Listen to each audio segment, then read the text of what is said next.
Hello tout le monde et bienvenue dans le nouvel épisode du Bottlefield Show, le podcast qui décrypte l'univers des spiritueux. Je suis Frédéric Roginska, je suis distillateur, consultant et éditeur de distinews.fr. Et moi, c'est Ludo, exorciste chez Studio Blackthorns. Et pour rappel, nous avons les Bottlefield de session, si vous voulez booker nos cerveaux pour un créneau de 2 heures pour vos problématiques les plus complexes. Wow, oui, allez-y. Challengez-nous. Bottlefield.fr. Voilà, sur ce, je te propose qu'on attaque direct avec un super sujet aujourd'hui. Dans l'action.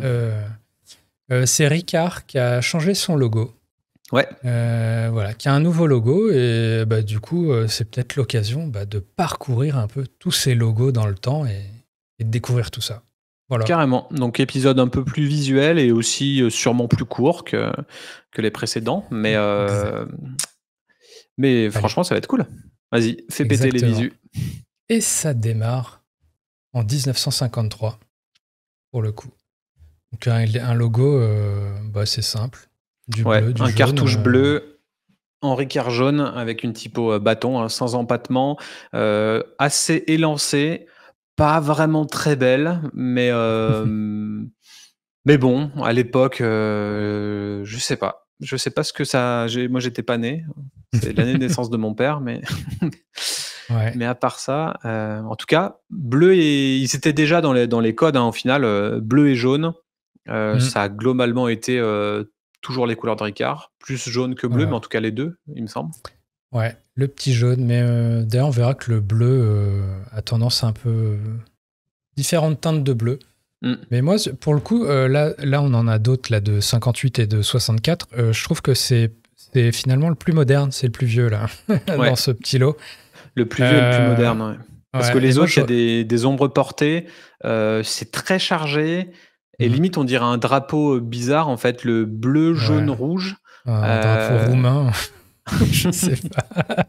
Ouais, c'est chelou avec un cartouche dans une ombre portée. J'avoue que celui de 58 me dégoûte. il est bien moche. Mais méfiez-vous. Par contre, il y avait un claim. Ouais, méfiez-vous. Hein. Peut-être c'est celui qui va revenir à la mode dans les tendances 2027. Franchement, il y a moyen, hein. Vu qu'on est dans la tendance du patchwork et j'ai testé des sites internet qui permettent de faire des sites un peu Gen Z, nostalgie des années 90 et de Windows 95.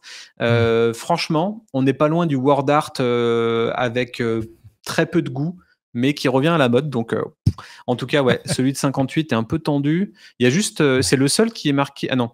Le vrai pastis de Marseille, ils ont mis un claim sur le logo de 58 et celui de 64. Donc, ils ont jugé bon d'associer le nom Ricard avec le mot pastis de Marseille en mettant le vrai pastis de Marseille. Alors, est-ce qu'il y a un faux pastis de Marseille ou est-ce qu'il y a des faux pastis tout court ? Je sais pas. Il y a des concurrents. Voilà, il faut marquer la différence. En tout cas, la différence notable entre 53 et 10 ans plus tard, c'est que le cartouche change de fond. En 53, il est bleu. En 64, il est rouge avec un cercle bleu, Ricard en jaune. Il y a juste la typo qui est en jaune qui ne change pas. Elle change quand même un peu. Tu vois qu'il y a des détails. Enfin, le jaune, la couleur jaune la couleur, reste jaune, ouais. Mais la typo change, ouais. D'ailleurs, qui est assez. Sur le premier de 53, on voit que c'est quand on regarde en détail, en fait, tu vois que le R est plus court que le I, que le C est très gras versus le A, quoi. Enfin bref. Ça paraît un peu imparfait, ouais. Ça paraît un peu fait à la main, plus que digitalisé, et c'est sûrement le cas, parce qu'il n'y avait pas d'ordinateur, non, à l'époque. C'est vrai, on n'y pense pas. Mais... Ouais, j'osais pas le dire, en fait, je me demandais ou pas. Mais en tout cas, il n'y avait sûrement pas Internet, quoi. Non, il n'y avait pas de PC, de petites tours et d'écran plat. Ouais, avec des typos toutes faites, nickel et tout. Tout se faisait à la main, sûrement. Donc, c'est pour ça qu'il y a peut-être plus d'imperfections. Mais bon, de contexte. En tout cas, préféré, c'est le 53 pour l'instant. 53. Allez, on passe à la cuvée suivante. On passe à 84. Donc là, il y a un petit bond dans l'histoire. On passe de 64 à 84. Alors, je sais pas, j'avoue, je ne sais pas si le truc est exhaustif, si le document est exhaustif. En tout cas, là, on voit qu'il s'est passé donc 20 ans potentiellement pendant lesquels Ricard n'aurait pas changé de logo. Mais là, on voit qu'il y a une évolution, c'est qu'on garde un peu les couleurs, mais il y a un peu la disposition, il y a un côté plus... la typo a été bien arrangée. Là, en termes de... ouais, c'est plus moderne. On est plus sur de l'Arial, pour le coup, qui est beaucoup moins élancé et beaucoup plus compact. L'intérieur du R là, et du D, c'est beaucoup plus gros. En gros, la typo est globalement équilibrée et l'espace entre les caractères aussi. Enfin, au final, ça fait très très moderne. Pour le coup, c'est clean, il n'y a pas d'ombre portée, il y a plusieurs couleurs dans des couleurs et on voit un espèce de fond qui se rapproche d'un soleil couchant qui se reflèterait dans l'eau. Pour moi, c'est ce que ça suggère là, ces petites hachures jaunes. Il y a toujours le vrai pastis de Marseille qui reste en claim. Donc voilà. Et du coup, ouais, c'est des bons de 10 ans ou de 20 ans pour les changements de logo. Donc on peut voir que la refonte de marque se fait d'une moyenne tous les 10 ans. C'est intéressant aussi ça de noter ça. Ouais, et pour revenir un peu au contexte là qu'on vient de faire juste avant, c'est que tu te dis que celui de 84, c'est peut-être là que l'ordinateur a été introduit, peut-être. Juste, je sais pas, tu vois. Ouais, ça m'a fait la même impression, ouais. Pour une typo beaucoup plus équilibrée, il y a peut-être moyen. Voilà, 95. Alors, 95, il y a vraiment un gros gap. Énorme gap, et pour moi, c'est ce que j'ai connu. Alors, c'est ce que j'ai connu, j'avais 9 ans, je crois, mais j'ai pas connu le Ricard à 9 piges, mais en tout cas, les grosses bouteilles que je voyais, c'était ce cartouche-là. Donc, le Ricard change totalement de caractère. Donc, ça passe à un caractère à empattement. Donc, caractère à empattement, c'est avec les petits liants entre les caractères. Barres, Et du coup, ouais, un peu plus léché, un peu plus comme si ça faisait un poil plus premium dans l'idée, mais du coup beaucoup moins moderne, bizarrement, alors qu'on est 10 ans après. Ouais. Alors là, on parle de moderne avec du recul, vu qu'on est en 2023. En tout cas, ouais. Je sais pas, en tout cas, il y a je sais pas, le soleil est devenu carré pour le coup. Ouais, carrément. Ils ont clarifié le tout. Et au final, on dirait plus en fait, globalement, ce logo ressemble à une plaque de rue. d'un nom de rue, quoi. Ouais. Et en fait, c'est alors ça. moi, celui-là, il me fait vachement penser. Tu vois, j'ai retrouvé la ref là, mais c'est Pacifique. Pacifique, qui est en fait la version sans alcool, l'anisée sans alcool de chez Pernod Ricard, justement, qui doit dater de 84 si mes souvenirs sont bons. Et en fait, tu vois que le logo de Pacifique, alors c'est ce que j'affiche là, ça doit être le logo d'aujourd'hui, il a peut-être évolué dans le temps. Mais clairement, il est, je sais pas, c'est très similaire, quoi. Donc je sais pas est-ce qu'il y avait une volonté, je sais pas si les deux ont cohabité ou quoi, mais une volonté vraiment de faire miroir entre les deux, quoi. Je sais pas. Mais ça me fait penser à ça, le fond, le côté cartouche. Enfin, bref. Et ils ont introduit le trademark aussi, parce qu'on voit le petit R qui est réservé aux marques déposées. Donc, question, est-ce que Ricard n'était pas déposé avant 84, ce qui me semblerait quand même assez fou. Alors, je connais pas les délires d'INPI et de trademark et de dépôt de marque à cette époque-là. Mais en tout cas, là, le nom a sûrement dû être déposé. Peut-être ils ont simplement trouvé la touche sur le clavier pour le faire. Peut-être, ouais. Mais en tout cas, gros changement là. On enlève totalement le rouge. Ça fait plus partie du game.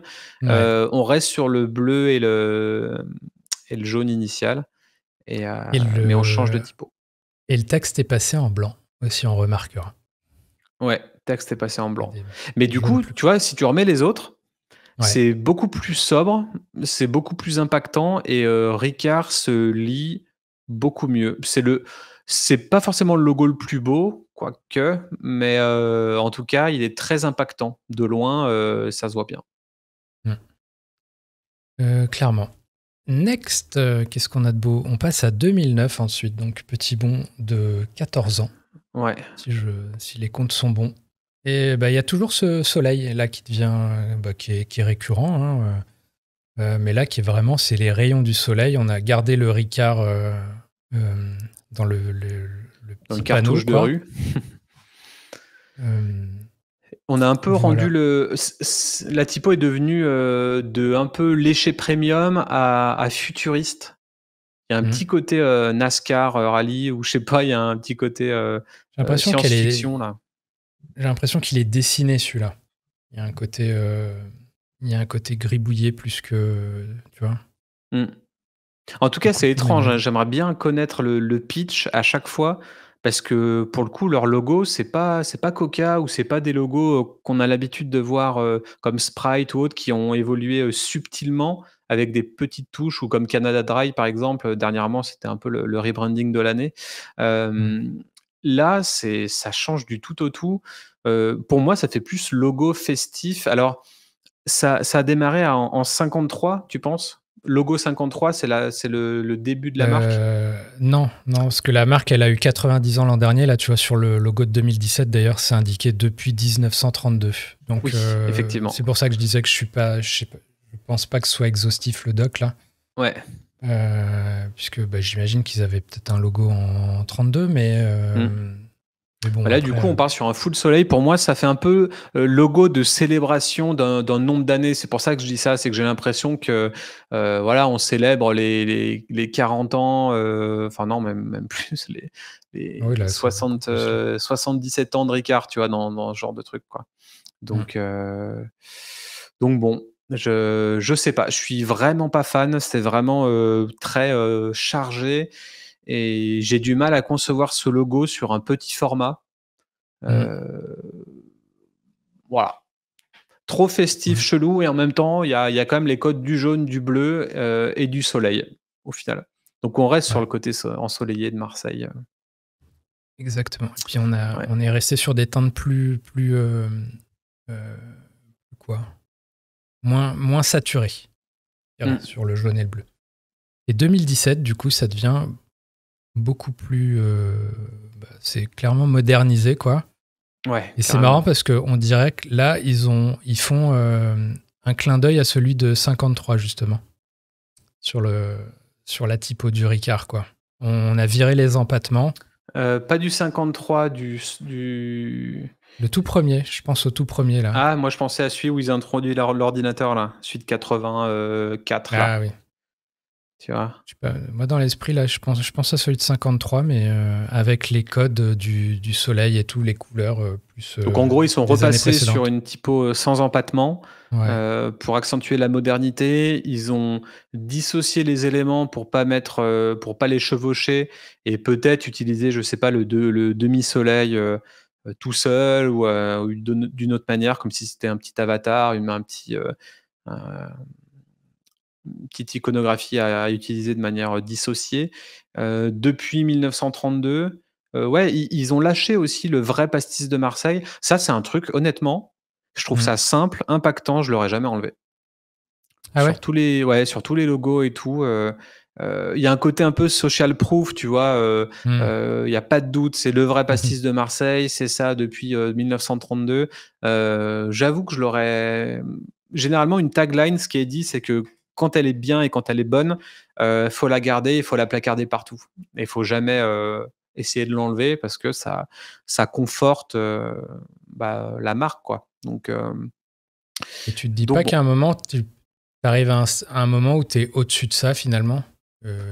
Pour Ricard, peut-être que si, hein, c'est sûr. Tu vois, et que là, peut-être là, sur le 2017, alors je sais pas si c'est à ce moment-là qu'ils ont introduit, mais le côté le depuis 1932, qui est ta légitimation ultime, en gros, pour dire, voilà, ça fait 85 ans qu'on est là, on n'a rien à prouver, quoi. Mais d'ailleurs, je vais revenir là-dessus, parce que j'ai vraiment des doutes. Il y a Pastis et Ricard. Pastis 51. À quel point c'est ces deux marques semblables, ou je me rappelle plus pour le coup. Il y en a un qui est plus sur l'anisé, le Ricard, a priori. Désolé si je confonds, et le pastis 51, c'est plus sur le réglisse, si je ne m'abuse. Mais après, les deux marques sont dans le portefeuille de Pernod Ricard. Ok. Voilà. Donc en mettant le vrai pastis de Marseille, est-ce qu'à l'époque, ils étaient dans le même groupe? Tu vois? Parce que peut-être qu'ils ont enlevé ça du moment où ils ont développé pastis. Ouais, j'avoue que là, on est peut-être trop... c'est métal. On ne sait pas assez là. C'est trop flou, mais je me demande s'ils n'ont pas enlevé le slogan du moment où, pour pas cannibaliser l'autre marque, si c'est dans le même portefeuille, tu vois. Ça porte à confusion. S'il y a des experts là, qui nous suivent et qui veulent clarifier ça en commentaire, faites-vous plaisir.